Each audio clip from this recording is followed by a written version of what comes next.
عبسہ کی آیت نمبر 15 سے آیت نمبر 17 سے آج کے درس کا آغاز کیا جا رہا ہے۔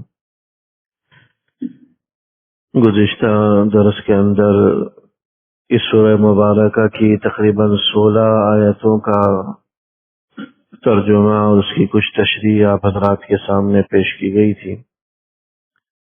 اس سورہ مبارکہ کی ابتدائی آیات کے اندر اللہ جل شانہ نے ایک نابینا صحابی کا واقعہ بیان فرمایا۔ حضرت عبداللہ ابن ام مکتوم رضی اللہ تعالی عنہ کا واقعہ تھا۔ اس کا پس منظر تفصیل کے ساتھ گزشتہ درس میں عرض کیا گیا تھا کہ ایک دفعہ حضور علیہ الصلوۃ والسلام مکہ مکرمہ کے بڑے بڑے قریش کے سرداروں کو دین کی بات پہنچا رہے تھے، دعوت دے رہے تھے۔ اسی دوران حضرت عبداللہ ابن ام مکتوم رضی اللہ، جو کہ ایک نابینا صحابی تھے، حضور علیہ الصلوۃ والسلام کی خدمت میں کچھ پہنچنے کے لیے تشریف لاتے ہیں اور بار بار درخواست کرتے ہیں کہ اللہ کے رسول مجھے یہ بتلائیے، مجھے اس کا جواب دیجیے۔ انہیں یہ علم نہ ہو سکا کہ حضور علیہ الصلوۃ والسلام فی الوقت دوسروں کے ساتھ مشغول ہیں، تو لا علمی میں بار بار سوال کرتے رہے جو حضور علیہ الصلوۃ والسلام کو ناگوار گزرا۔ تو ابتدائی آیات کے اندر اس پر تنبیہ کی گئی تھی کہ اگر کوئی ایمان والا سوال کرتا ہے، کسی علمی مسئلے کا حل پوچھتا ہے، تو آپ کو چاہیے کہ ان کو ترجیح دیں بنسبت ان کافروں کے جن کا مقصد اور نیت ایمان لانا ہی نہیں ہے، وہ صرف اور صرف آپ کا وقت ضائع کر رہے ہیں۔ ایمان ان کا مقصود نہیں ہے، ایمان ان کے نصیب میں بھی نہیں۔ تو پچھلی آیات کے اندر اس معاملے پر تنبیہ کی گئی تھی۔ اللہ جل شانہ نے ان آیات مبارکہ میں جو آج تلاوت کی ہیں، قتل الانسان ما اکفر، انسان کے ناشکرے پن کو بیان فرمایا۔ قتل الانسان ما اکفر، کہ انسان پر مار ہو، انسان ہلاک ہو، وہ کتنا ناشکرا ہے۔ من ای شیء خلقہ، حالانکہ اس کو اپنی ابتدائی تخلیق پر ذرا غور کرنا چاہیے کہ اللہ نے اس کو کس چیز سے پیدا کیا۔ من نطفہ، ایک گندے نطفے اور قطرے سے پیدا کیا۔ خلقہ فقدرہ، اس نطفے سے انسان کی تخلیق بھی کی اور اس کو ایک مناسب اعضاء، مناسب قد و قامت دے کر اس کو اعتدال کے ساتھ بنایا۔ ثم السبیل یسرا، اور اس کے لیے راستہ آسان کر دیا۔ ثم اماتہ فاقبرہ، پھر اسے موت دے دی، فاقبرہ، اور اسے قبر میں دفنا دیا گیا۔ ثم اذا شاء انشرہ، پھر جب اللہ چاہے گا تو قبروں سے دوبارہ اسے اٹھا دے گا۔ کلا لما یقض ما امر، ہرگز ایسا نہیں ہونا چاہیے۔ حقیقت تو یہ ہے کہ انسان نے اس بات کی اطاعت نہیں کی، اس بات کو پورا نہیں کیا جس کا اس کو حکم دیا گیا تھا۔ فَلْيَنظُرِ الْإِنسَانُ إِلَىٰ طَعَامِهِ، انسان کو اپنے کھانے پینے کی چیزوں کو دیکھنا چاہیے کہ اللہ کی کتنی بڑی نعمتیں ہیں۔ تو مختلف نعمتوں کو اللہ جل شانہ نے ان آیات مبارکہ کے اندر گنوا ہے۔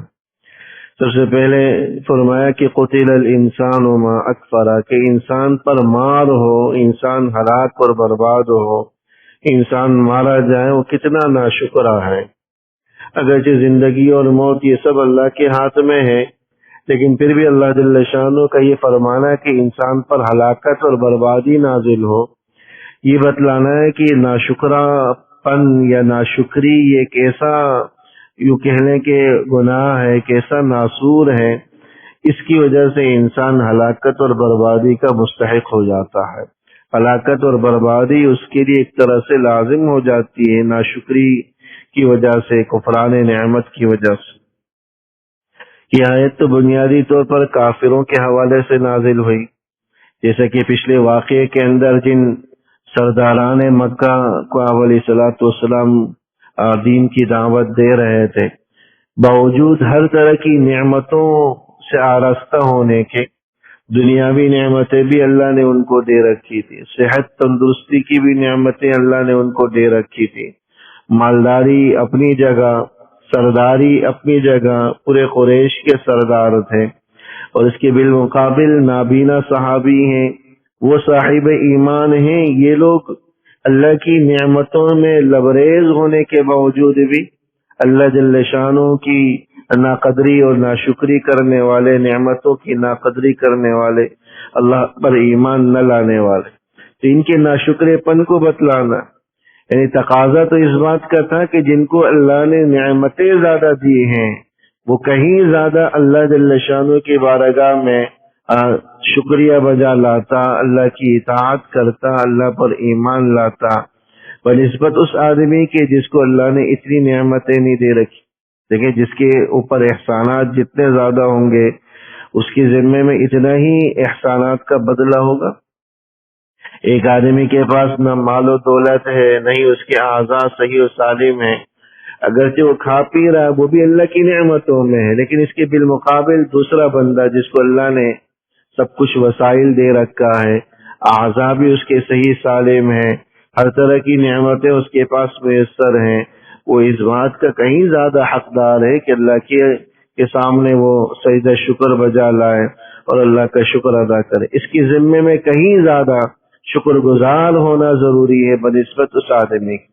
اللہ ان کافروں سے جو ہر طرح کی نعمتوں سے آراستہ تھے لیکن ایمان کی نعمت سے محروم تھے، اللہ جل شانہ پر ایمان نہیں لائے، ان کی اس ناشکری کو بیان کر رہے ہیں۔ لیکن اس آیت کے ذیل میں ہم ایمان والے بھی آ جاتے ہیں۔ اللہ کی انگنت نعمتیں ہیں جس سے ہم روز و شب استفادہ کر رہے ہیں، لیکن جتنی نعمتیں ہم اللہ کی نعمتوں سے استفادہ کر رہے ہیں، اللہ معاف کرے، اتنی ہی ناشکری بڑھتی جا رہی۔ بلکہ اگر یوں کہا جائے پہلے زمانے کے مقابلے میں آج کل کے دور کو دیکھا جائے تو ایک غریب آدمی بھی وہ نعمتیں پا رہا ہے جو اس زمانے میں شاید بڑے بڑے سرداروں کو بھی حاصل نہیں تھی۔ مادیت کی جس قدر بہتات اور کثرت اس زمانے میں ہے شاید اس سے پہلے کسی زمانے میں رہی ہوگی۔ بڑے بڑے بادشاہ تھے تو ان کو بھی پنکھا جھیلنے کے لیے ایک ملازم رکھنا پڑتا تھا، غلام، جو ہر وقت ایک ہاتھ کا بنا ہوا پنکھا جھیل رہا ہوتا تھا۔ آج یہ غریب ہے تو اس کے گھر میں بھی پنکھا موجود ہے اور خود بخود اس سے استفادہ کر رہا ہے۔ بڑے بڑے بادشاہ سواری کے لیے گھوڑوں اور اونٹوں اور ہاتھیوں کے محتاج تھے، تھوڑی دور کا سفر بھی وہ دنوں لگا کر پورا کیا کرتے تھے۔ اگر کسی کو یہاں سے لاہور جانا ہے تو پورا مہینہ ان کا لگ جایا کرتا۔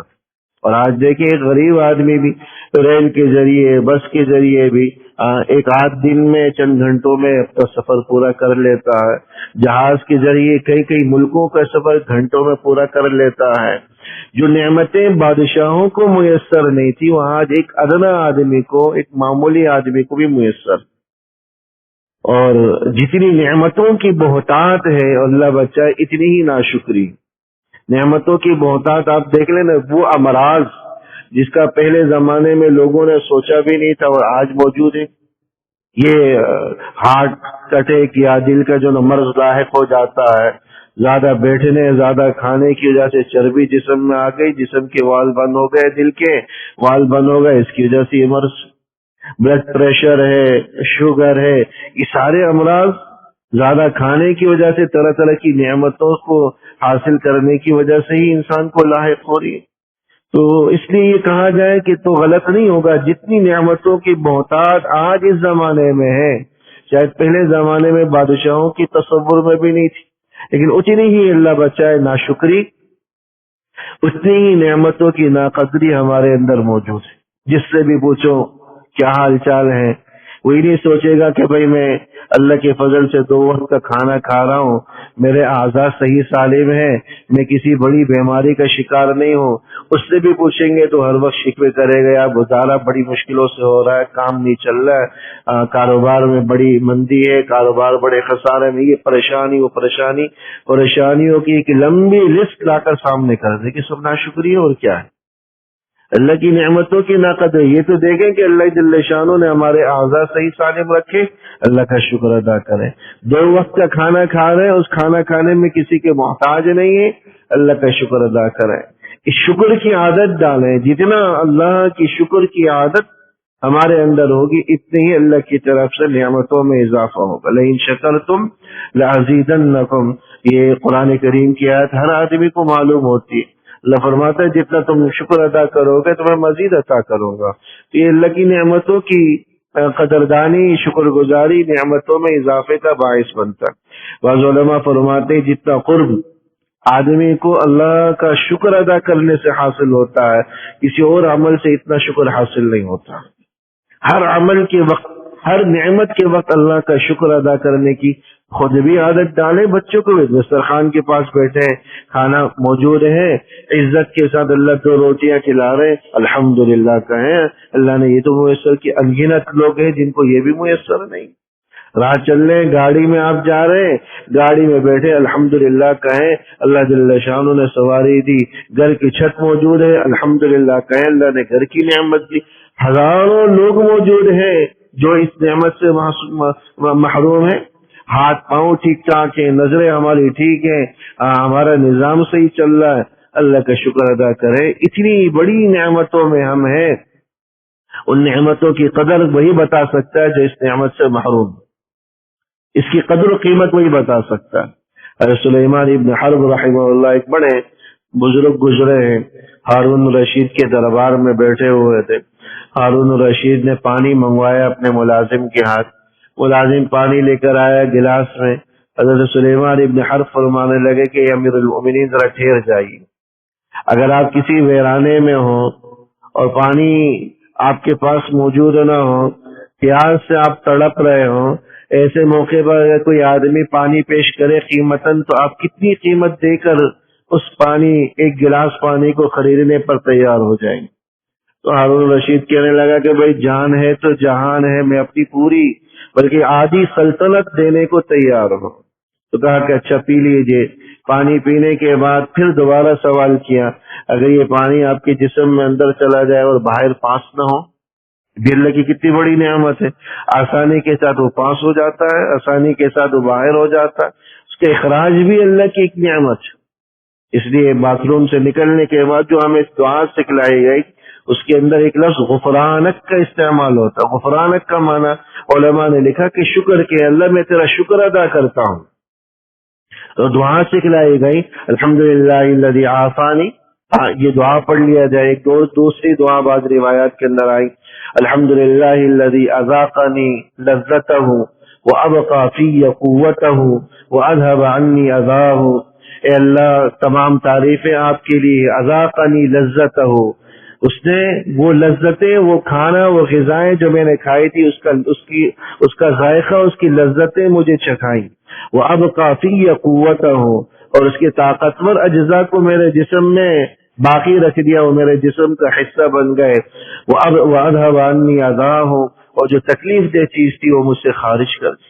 یہ دعا بیت الخلاء سے نکلنے کے بعد کی دعا آتی ہے. اس دعا کا بھی معمول کر لیا جائے. اسی طرح مشہور دعا ہے وہ بھی پڑھ سکتے ہیں, غفرانک الحمدللہ الذی اذهب عنی الاذى وعافانی. یہ مشہور دعا ہے, یہ بھی پڑھی جا سکتی ہے, اور یہ دعا ہے جو میں نے بتلائی وہ بھی پڑھی جا سکتی. تو اللہ جل شانہ کی ایک بڑی نعمت. تو سلیمان ابن حرب سے پوچھا کہ اگر یہ پانی آپ کے جسم میں بیٹھ جائے, باہر نہ نکلے, تو آپ اس کے علاج میں کتنا خرچ کرنے کو تیار ہیں؟ تو کہا کہ میں آدھی سلطنت اس کو دینے کو تیار ہوں. تو بتلا دیا کہ آپ کی پوری سلطنت کی قیمت ایک گلاس پانی ہے. اللہ کی اس نعمت کا ہم آج ہے نا پوری دنیا جہاں کی دولت پہ دے دیں تو اس ایک نعمت, گلاس پانی کی نعمت کا بھی ہم شکر ادا نہیں کر سکتے. تو قتل الانسان ما اکفرا, کہ انسان پر مار ہو, انسان ہلاک پر برباد ہو, وہ کتنا ناشکرا ہے, اللہ کی نعمتوں کی کتنی ناقدری کرتا ہے. شکر ادا کرنے کے مختلف طریقے ہیں. شکر ادا کرنے کے ایک طریقہ تو یہ ہے کہ ہر وقت آدمی زبان سے اللہ کا شکر ادا کرے. ساری نعمتیں اللہ کی، ہاتھ پیر صحیح ہیں، اللہ کا شکر ادا کرے الحمدللہ۔ بچوں کو بھی اس کی عادت ڈلوائیں، پانی پی رہے ہیں الحمدللہ کہہ دیں، کھانا کھا لیا الحمدللہ کہہ دیا، اسکول جا رہے الحمدللہ کہہ دیا۔ یہ لسانی شکر اور زبان سے شکر کہلاتا ہے، اس کا بھی اہتمام ضروری۔ اور دوسرا شکر ہوتا ہے انسان اپنے اعضاء و جوارح سے اللہ کا شکر ادا کرے۔ اعضاء و جوارح سے شکر ادا کرنے کا مطلب یہ ہے کہ انسان ان اعضاء کو اللہ کی مرضیات میں استعمال کرے۔ اعملوا آل داود شکرا، اللہ جل شانہ نے حضرت داؤد علیہ السلام کو حکم دیا کہ اے آل داؤد تم اللہ کا شکر اپنے عمل سے ادا کرو، اللہ کا شکر اپنے عمل سے انجام دو۔ صرف زبان سے کہہ دینا کافی نہیں ہے، اپنے عمل سے بھی اللہ کا شکر ادا کرو۔ اور عمل سے اللہ کا شکر یہی ہے کہ ان اعضاء کو جو اللہ کی نعمت ہے ہمارے پاس، اللہ کی مرضیات میں استعمال کریں، اللہ اس کے رسول کی مرضیات میں استعمال کریں، اللہ اس کے رسول کی نافرمانی والے کاموں میں استعمال ہونے سے بچائیں۔ یہ اعضاء کا شکر ہے۔ تو جس طرح شکر ہم زبان سے ادا کرتے ہیں، ایسے ہی اپنے دل اور اپنے اعضاء سے بھی اللہ کا شکر ادا کرنا جو ہے نا ضروری ہے۔ اور حقیقت تو یہ ہے کہ ہم جتنا بھی اللہ کا شکر ادا کرے وہ کم۔ حضرت سلیمان علیہ السلام کے بلکہ حضرت موسیٰ علیہ السلام کے حوالے سے آتا ہے، ایک دفعہ اللہ کی بارگاہ میں عرض کرنے لگے کہ اللہ میں آپ کا جتنا بھی شکر ادا کروں تو تب بھی میں شکر ادا ہی نہیں کر سکتا، کیونکہ جب آپ مجھے شکر ادا کرنے کی توفیق دیں گے تو وہ بھی آپ کی ایک نعمت ہوگی۔ جو میں شکر ادا کر رہا ہوں وہ بھی اللہ کی توفیق سے کر رہا ہوں، تو وہ بھی تو ایک شکر نعمت ہے، اس کا میں شکر کیسے ادا کروں؟ اس لیے میں جتنا بھی کروں گا تو آپ کی شکریہ کی ادائیگی ممکن نہیں ہے۔ اللہ جل شانہ کی طرف سے وحی آئی کہ اے موسیٰ الآن شکرتنی، اے موسیٰ تم نے یہ اعتراف کر کے اپنا شکر ادا کرنے کا حق ادا کر دیا کہ تم نے اعتراف کر لیا کہ اللہ کا شکر میں جتنا بھی ہو سکتا ہے ادا نہیں کر سکتا۔ ہاں یہ کہ اس کی ایک سرسری سی ادائیگی ہو جائے اپنے زبان سے اور اپنے عمل سے، اس کا اہتمام ہر آدمی کو کرنا چاہیے۔ قتل الانسان ما اکفر، کہ انسان پر اللہ کی مار ہو کس قدر ناشکرا ہے۔ اللہ جل شانہ نے انسان کی ابتدائی تخلیق کو بیان کیا ہے تاکہ ذرا غور تو کرے کہ جب اس کی دنیا میں آمد ہوئی تو کیسے ہوئی تھی، کیسا بے یار و مددگار، کیسا بے آسرا بے لباس تھا۔ ایک حقیر سے مادے سے اللہ نے اس کی تخلیق فرمائی، اور پھر اللہ نے کیسا قد و قامت عطا کیا، کیسا جسم عطا کیا، کیسی خوبصورتی عطا کی، کیسے مال و دولت کی فراوانی اور نعمتوں کی اللہ نے کثرت عطا کی۔ ان سب پر انسان غور کرے تو اللہ کی قدر یقیناً آ ہی جاتی۔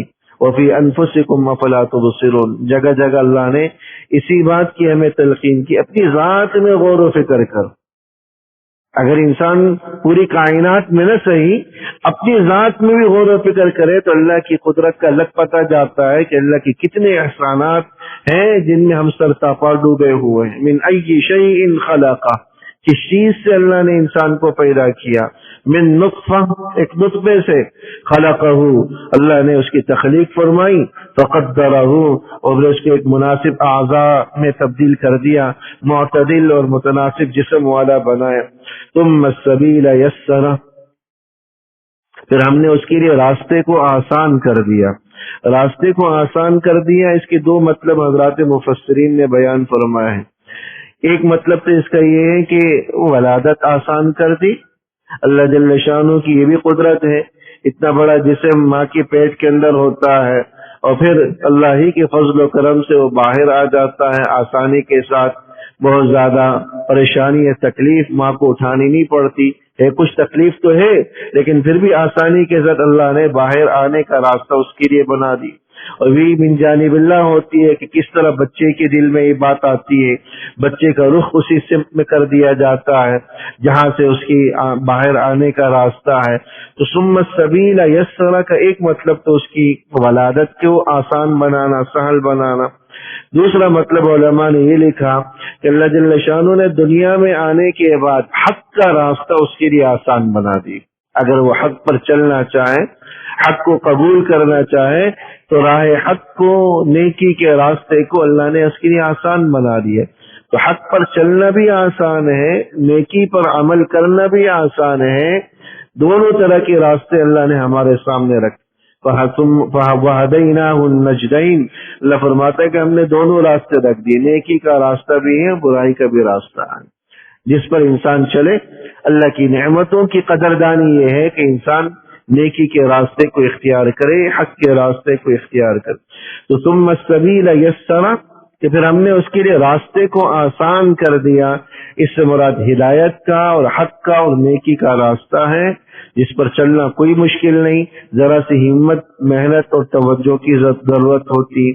ثم اماتہ فاقبرہ، پھر ہم نے انسان کو موت دے دی، فاقبرہ، اور اسے قبر میں داخل کر دیا۔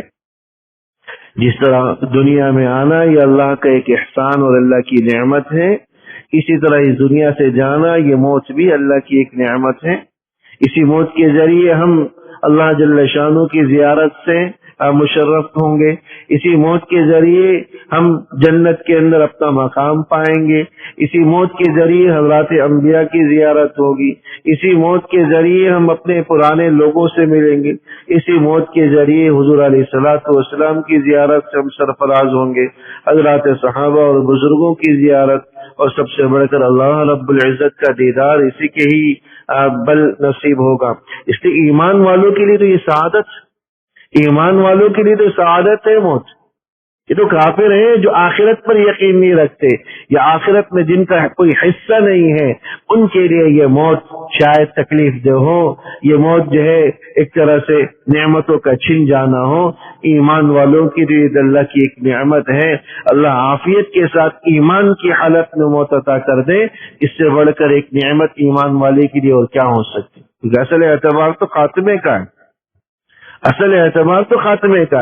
ایمان کی حالت میں اگر ایمان والے کو موت آ جاتی ہے تو اس سے بڑی اللہ کی نعمت کوئی اور نہیں ہو سکتی، کیونکہ ہمارے ان اعمال کا مقصد بھی یہی، جو ٹوٹی پھوٹی عبادات ہم کر رہے اسی غرض اور اسی دعا کے ساتھ کرتے ہیں کہ اللہ ہمارا خاتمہ ایمان پر ہو، ہم بوقت خاتمہ ایمان سے محروم نہ ہو۔ ان عبادات کے ذریعے ہر حال میں ہم ایمان پر خاتمے اور حسن خاتمے کی اللہ سے دعا کر رہے ہوتے ہیں۔ فاقبرہ، پھر اس کے بعد قبر میں داخل کر دیا، یہ بھی اللہ کی طرف سے ایک اعزاز و اکرام۔ کتنے لوگ ایسے جیسے مجوسیوں آتش پرستوں کے بارے میں آتا ہے، ان کا جب کوئی مرحوم مر جاتا ہے تو کہ ایسی کھلی جگہ پر چھوڑ دیتے ہیں جہاں سے پرندے آ کر درندے آ کر اسے نوچ کھا جاتے ہیں، یوں ان کی تدفین ہوتی ہے۔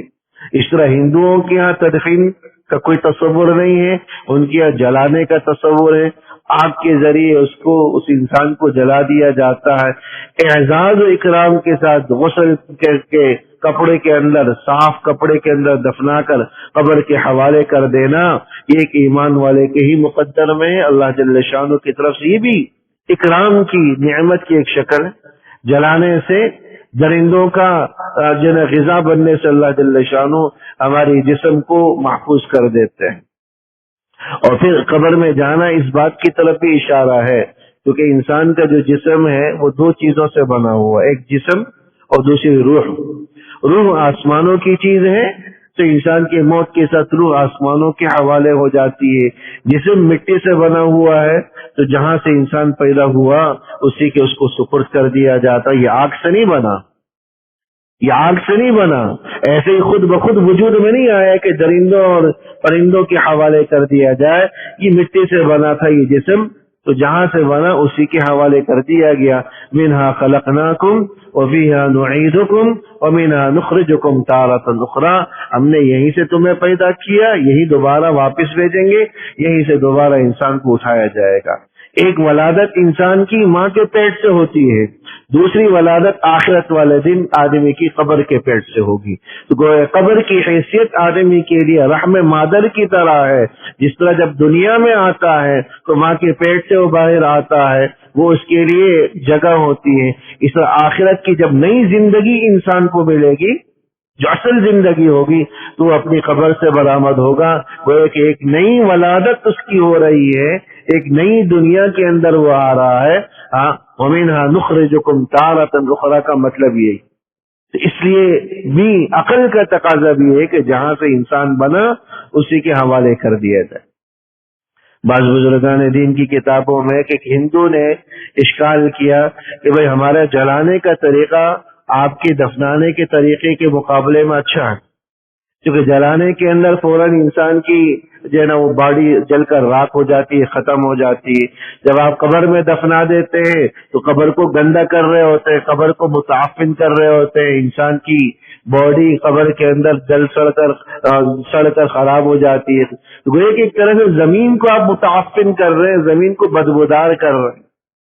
تو حضرت نے جواب دیا کہ بھائی اگر بات صرف تعفن کی ہے تو جتنا جلانے میں بدبو اٹھتی ہے دفنانے میں نہیں اٹھتی۔